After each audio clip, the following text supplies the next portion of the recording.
Bet on Aces. Ace Country.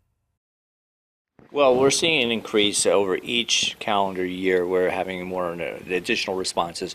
We're covering additional areas within not only Pahrump, but our mutual aid neighbors, including Clark County, going into California, going up towards Amargosa. So we regularly travel up into the Crystal and 95 area. What's the numbers look like right now? Well, as we speak, in 2016, we responded to over 9,000, about 9,300 responses, where in comparison to 2015, we were around the 87 mark. What does that mean per day?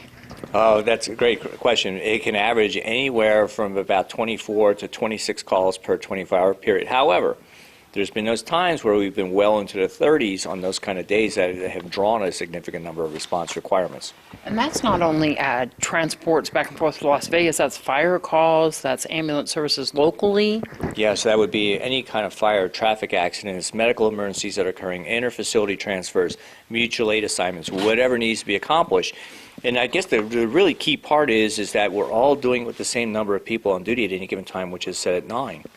So no matter what the incident is, those 9 people are handling and going from one type of call to another, and they do it seamlessly. So it's a testament to the training and also the ability for our folks to be flexible.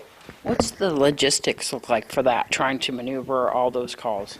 Yeah, you know, it's a really great question. It's almost like a mass unit. You have to learn just to go from one thing to another, evaluate that on its own principles, and then react appropriately.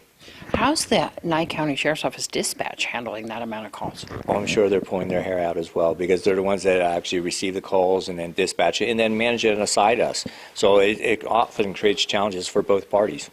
So what's going on with the budget with this? Well, the budget has remained relatively static. One of the things that's really helped us was the PSST, the Public Safety Sales Tax. That has allowed us to go out and make some purchases, some very key purchases to upgrade our communications, because essentially when we look at communications in general, communications equals time.